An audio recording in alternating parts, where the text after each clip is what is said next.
They turned $200 million in workers' retirement savings into the mob's private bank and built Las Vegas with blood money. If you're fascinated by the hidden machinery of power, corruption, and how organized crime infiltrated American institutions, stay with this story, because what happened to the Central States Pension Fund changed the nation forever. Kansas City, Missouri. March 25, 1979. 2:15 p.m. Nicholas Civella sits in the Villa Capri restaurant on 4709 Troost Avenue. 66 years old. Boss of the Kansas City crime family for 26 years. Cancer eating through his lungs. Two men sit across from him in a corner booth with bench seats. Alan Dorfman, insurance executive from Chicago, 60 years old, $3,000 suit, owns the pension fund's insurance contracts. Next to him, Roy Lee Williams, 54, vice president of the International Brotherhood of Teamsters. The FBI planted a microphone in the bench seat 3 weeks ago. Special agents monitor from a van 2 blocks away. They expect conversation about local mob business. They get something bigger. Civella speaks first. Voice rough from cigarettes and tumors. The fund belongs to us. Chicago, Kansas City, Milwaukee. We put Roy in there. We keep Roy in there. He means the Central States, Southeast and Southwest Areas Pension Fund, $2.2 billion. Retirement money from 425,000 truck drivers, dock workers, warehouse employees. The largest pension fund in America, outside government control. Dorfman nods. We've got loans pending. Stardust needs 12 million. Fremont needs 8. Paladin is asking for 14. 3 Las Vegas casinos, all seeking money from truck drivers' retirement accounts, all controlled by organized crime. Williams says nothing. He became Teamsters vice president in 1976. He will become president in 18 months. The Kansas City mob made sure of it. The conversation continues. 47 minutes. The FBI records every word. Civella explains the system. Hoffa started it smart. Loans to our people. No banks asking questions. No government watching. Just the trustees vote. And we tell the trustees how to vote. Jimmy Hoffa, Teamsters president from 1957 to 1971. He built the Central States Pension Fund in 1955. He saw it as his personal tool for power. He made loans to mobsters who became his allies. He made loans to build Las Vegas casinos, the Stardust, the Fremont, the Desert Inn, the Dunes, Caesar's Palace. Between 1958 and 1972, the pension fund loaned $238 million to Las Vegas properties. Mob-connected developers got money no legitimate bank would provide. Hoffa went to federal prison in 1967, convicted of jury tampering and defrauding the pension fund. He handed control to Frank Fitzsimmons, who handed the real power to Alan Dorfman. Dorfman's father was a Chicago mob associate. Alan followed the path. He owned Union Casualty Insurance Agency. In 1950, he got the exclusive contract to provide insurance for Teamsters' health and welfare plans. Hoffa made sure of it. The contract paid Dorfman $3 million per year in fees. But the real money came from controlling which properties got pension fund loans. A casino developer needs financing. He goes to Dorfman. Dorfman arranges the loan from the pension fund. The developer pays points, fees based on the loan amount. The developer also agrees to skim cash from the casino counting room. The skim gets divided. Chicago outfit gets a share. Kansas City family gets a share. Cleveland family gets a share. Milwaukee family gets a share. Dorfman gets a share. The system worked for 24 years. The tape from March 25, 1979 changes everything. FBI Special Agent William Ousley listens to the recording. He hears Civella describe the whole structure. He hears Dorfman detail pending loans. He hears Williams acknowledge his role. Ousley spent 6 years investigating Kansas City organized crime. The tape gives him evidence for multiple prosecutions: conspiracy to defraud the pension fund, conspiracy to bribe public officials, racketeering, wire fraud. But there is more. The FBI already has wiretaps on other locations. They recorded conversations at mob social clubs in Chicago, Milwaukee, Cleveland. They recorded casino executives in Las Vegas discussing the skim. The Kansas City tape connects all of it. May 1979, Department of Labor launches a formal investigation into the Central States Pension Fund. Attorney General Griffin Bell assigns 30 federal prosecutors to the case. IRS agents examine tax records for 847 properties that received pension loans. FBI agents interview 312 witnesses. The investigators find systematic fraud going back to 1958. They find loans made to borrowers with no credit history and no legitimate business plans. They find loans approved in violation of pension fund rules. They find trustees who voted for loans while receiving payments from the borrowers. They find Alan Dorfman's fingerprints on 214 questionable transactions totaling $467 million. June 1980, the Department of Labor files civil suit against the Central States Pension Fund trustees, 15 counts of gross mismanagement and breach of fiduciary duty. The suit demands removal of all trustees and appointment of independent asset managers. The trustees fight. They hire 23 lawyers. They file 67 motions to delay and dismiss. The Teamsters Union spends $8 million on legal fees. January 1981, Roy Lee Williams becomes president of the International Brotherhood of Teamsters. The Kansas City mobsman now runs the nation's largest union. He controls the union's endorsements, its political contributions, its strike funds, its pension investments. Williams holds power for 23 months. December 15, 1982, federal jury in Chicago convicts Williams of conspiracy to bribe Nevada Senator Howard Cannon. The case involves an attempt to block trucking deregulation legislation. Williams tried to offer Cannon a loan from the pension fund in exchange for killing the bill. FBI wiretaps recorded the whole conspiracy. Williams faces 55 years in federal prison. The verdict comes at 4:47 p.m. Williams shows no reaction. His lawyers request bail pending appeal. Judge denies it. Williams goes to Metropolitan Correctional Center that night. 4 other defendants convicted with Williams: Joseph "Joey the Clown" Lombardo, Chicago outfit enforcer; Alan Dorfman, the pension fund's banker; Andrew Massa, Dorfman's associate; Thomas O'Malley. Kansas City mob lieutenant Dorfman walks out of the courthouse at 6:23 p.m. December 15, 1982. His lawyers surround him. Reporters shout questions. He says nothing. A black Lincoln Town car pulls up. He gets in the back seat. Sentencing is scheduled for February 10, 1983. Federal sentencing guidelines call for 15 to 20 years. Dorfman is 60 years old. A 20-year sentence means he dies in prison. The Chicago outfit faces a problem. Dorfman knows everything. 25 years of pension fund schemes. Names, dates, amounts, locations. Bank account numbers in the Cayman Islands. Shell corporations in Panama. Property deeds in Nevada. If Dorfman cooperates with federal prosecutors, he can destroy 3 crime families. The outfit's bosses meet to discuss the problem. Joseph Ayupa, boss of the Chicago outfit; Jackie Cerrone, underboss; Joseph Lombardo, recently convicted with Dorfman. The meeting happens in late December 1982. Location unknown. No electronic surveillance captures it, but the FBI knows how these decisions get made. Someone proposes the solution. Someone else agrees. A third person gets the assignment. The target must die before sentencing, before he decides cooperation is better than 20 years in a cell. January 20, 1983. Thursday, temperature 22 degrees. Light snow. Dorfman drives his maroon Cadillac sedan DeVille from his home in Deerfield, Illinois. He picks up his business partner, Erwin Weiner, at 9:45 a.m. They drive to the Lincolnwood Hyatt Hotel at 4500 Touhy Avenue. They have a lunch meeting with representatives from a California insurance company interested in buying part of Dorfman's business. Dorfman parks in the hotel lot. Section C, row 7, space 23. He and Weiner walk toward the hotel entrance. Time is 12:51 p.m. A red Ford Econoline van sits 3 rows away. 2 men inside. Both wear ski masks. Both carry handguns. One has a .22 caliber pistol with suppressor.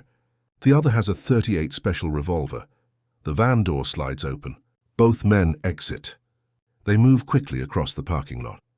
Distance is 80 feet. They close it in 7 seconds. Dorfman hears footsteps behind him.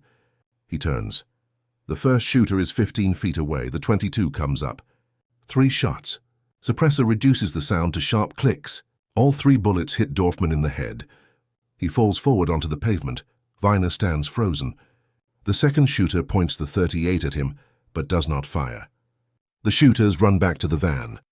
The van exits the parking lot heading south on Toohey Avenue. Elapsed time from first shot to van departure, 19 seconds. Hotel security calls 911 at 12:52 p.m. Lincolnwood police arrive at 12:59 p.m. Cook County paramedics arrive at 1:03 p.m. Dorfman is pronounced dead at the scene at 1:11 p.m. FBI. Special agent in charge, Edward Hegarty, arrives at 1:35 p.m. He looks at the body, looks at the parking lot layout, looks at Weiner being interviewed by detectives. He knows immediately this is a mob hit. Professional, planned, executed perfectly. The shooters are never identified. The van is found abandoned in an alley in Niles, Illinois, at 5:47 p.m. Stolen 2 days earlier from a plumbing company in Schiller Park. Wiped clean. No fingerprints. No physical evidence. Erwin Weiner tells investigators he saw nothing useful. 2 men in ski masks. Medium height, medium build. No identifying characteristics. The description fits 10,000 men in Chicago. The murder investigation goes nowhere. But the pension fund case continues. Dorfman's death removes one defendant from the bribery trial. It does not stop the Department of Labor's civil lawsuit against the fund trustees. September 22, 1982, 3 months before Dorfman's murder, federal judge John F. Grady approves a consent decree between the Department of Labor and the Central States Pension Fund. The decree removes all existing trustees. It appoints independent asset managers, Equitable Life Insurance Company, and Victor Palmieri and Company. It requires all fund assets be invested according to standard fiduciary principles. It requires annual audits by independent accountants. It prohibits any loans to casinos, real estate developers, or entities connected to organized crime. The decree gives the government control over the pension fund. After 27 years, the mob loses its bank. The asset managers immediately begin restructuring. They review every outstanding loan. They find 287 properties in default. They find 134 loans made to shell corporations with no assets. They find 89 loans with interest rates below market rates. They find total mismanagement of $462 million in pension assets. Over the next 3 years, the managers foreclose on properties, renegotiate loans, and sell off the worst investments. They recover $147 million. They restructure $203 million in performing loans to market terms. They write off $112 million as total losses. The reforms come too late for many retirees. Between 1972 and 1982, the pension fund paid benefits while making bad loans. The combination depleted reserves. In 1982, actuaries calculate the fund is underfunded by $1.3 billion. The fund cannot meet its future obligations without major changes. The new trustees reduce benefits for future retirees. They increase required years of service from 20 to 25. They reduce monthly payments by 18%. They eliminate cost of living adjustments. 42,000 active Teamsters members lose an average of $387 per month in expected retirement income. The mob's corruption costs them. Meanwhile, the criminal prosecutions expand. The FBI investigation into pension fund fraud leads to the Las Vegas skim operations. The skim investigation leads to the Strawman case. October 11, 1983. Federal grand jury in Kansas City returns a 20-count indictment. 15 defendants charged with conspiracy to defraud the pension fund and conspiracy to skim money from Las Vegas casinos. The indictment names Joseph Ayupa, boss of the Chicago outfit; Jackie Cerrone, Chicago underboss; Joseph Lombardo, Chicago enforcer; Nick Civella, listed as defendant but died March 12, 1983 from lung cancer; Carl Civella, Nick's brother, now running Kansas City family; Carl DeLuna, Kansas City underboss; Frank Balistrieri, boss of Milwaukee crime family; Milton Rockman, Cleveland mob figure. The indictment also names 7 casino executives and property managers who cooperated with the skim. The prosecution's evidence includes the March 25, 1979, tape of Nick Civella at Villa Capri restaurant. It includes 247 other wiretapped conversations from 1977 to 1982. It includes testimony from Alan Glick, casino owner, who used $87 million in pension fund loans to buy the Stardust and Fremont casinos. Glick testifies for 11 days. He describes how Nick Civella forced him to accept mob control of his casinos. He describes meetings where Civella threatened to kill him if he refused. He describes how Frank Lefty Rosenthal, a Chicago mob associate, was installed to run daily operations. He describes how casino counting room employees were replaced with mob-connected workers who skimmed cash before the official count. The skim worked simply. Fremont Casino brings in $40,000 per day from slot machines and table games. Official count is $32,000. The missing $8,000 goes into a bag. A courier takes the bag to a Kansas City mob lieutenant named Carl DeLuna. DeLuna keeps records, pencil marks on yellow legal pads showing amounts and distributions. The records show $2 million skimmed between 1974 and 1979. Glick testifies he received none of the skimmed money. He merely provided the properties and stayed silent. In exchange, he got to keep operating the casinos and taking a salary. If he objected or tried to report the skim, Civella made clear he would die. He told me very directly, Glick testifies, that I had a choice. I could cooperate and live, or I could cause problems and they would kill me and my family. Those were his exact words. The defense attorneys challenge Glick's credibility. They point out he received immunity from prosecution in exchange for testimony. They point out he made millions in salary and benefits while the skim operated. They suggest he is lying to save himself. The jury does not believe the defense. The wiretaps corroborate everything Glick says. January 21, 1986. After 17 weeks of trial, the jury begins deliberations. They deliberate for 9 days. They review transcripts of the wiretapped conversations. They listen to audio tapes. They examine DeLuna's handwritten skim records seized during an FBI raid. January 30, 1986. The jury returns verdicts. Joseph Ayupa, guilty on all counts. Jackie Cerrone, guilty on all counts. Joseph Lombardo, guilty on all counts. Carl Civella, guilty on all counts. Carl DeLuna, guilty on all counts. Frank Balestrieri pleaded guilty during the trial. Milton Rockman pleaded guilty during the trial. Several casino executives pleaded guilty and received reduced sentences for cooperating. Sentencing happens April 17, 1986. Judge Joseph E. Stevens gives lengthy sentences. Ayupa receives 28 years plus fines of $70,000. Cerrone receives 28 years.